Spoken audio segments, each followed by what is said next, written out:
আসসালামু আলাইকুম ভাই ভাইদের, আশা করি সবাই ভালো আছেন। আর মালয়েশিয়াতে যারা আছেন অবগত থাকবেন, এখন রেট খুব বেশি দিতেছে ইমিগ্রেশন।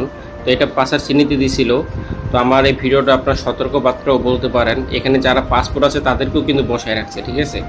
তো আমি রিকোয়েস্ট করব আপনাদের যাদের পাসপোর্ট নেই বা ভিসা নাই, আপনাদের একটা ফটোকপি আপনাদের ভাই বেড়াদা আত্মীয় স্বজন যার কাছেই হোক আপনারা দিয়ে রাখবেন। কারণ আল্লাহ না করুক আপনার যদি কোনো একটা বিপদ আপদ হয়, সে যেন আপনাকে খুঁজে বের করতে পারে। আর এখন মালয়েশিয়া ভাই কঠিন খারাপ কাজই বলতে পারেন, এটা ভালো কাজ কখনো হতে পারে না। কারণ আমরা যারা ভিসা করি ভাই, আমাদের একটু ফ্যাসিলিটি দিলে কেউ অবুঝে থাকতে চায় না, আর অবুঝে থাকতে পারেও না, তাই না?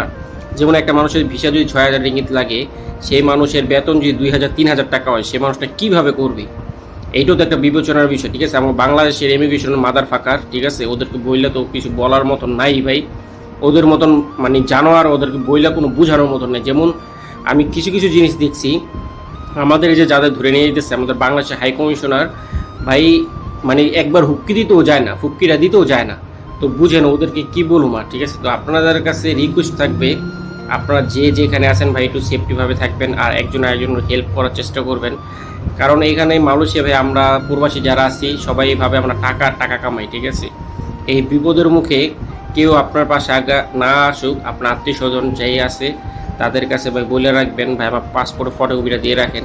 তো আর আমি কিছু কিছু কথা বলতে চাই, না বললেও হয় না। এই যে আমাদের বাংলাদেশের হাই কমিশনার এই তো মদ গাঁজা খেয়ে ভাই নষ্ট হয়ে গেছে।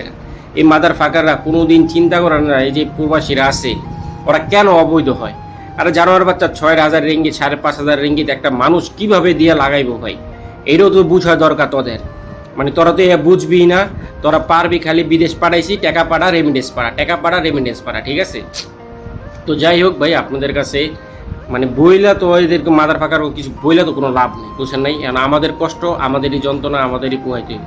তো আপনাদের কাছে এই ভিডিও বার্তাটা হচ্ছে, আপনারা যে যেখানেই থাকেন খুব সাবধানে থাকবেন, সতর্কভাবে থাকবেন। আর আপনার পাসপোর্টের ফটোকপি থাকলে আপনারা যে যেখানে থাকুক সেইখানে দিয়ে রাখবেন। কারণ বিপদ আপদ কখনই বলে আসে না আর বলে যায় না। আসসালামু আলাইকুম, সবাই ভালো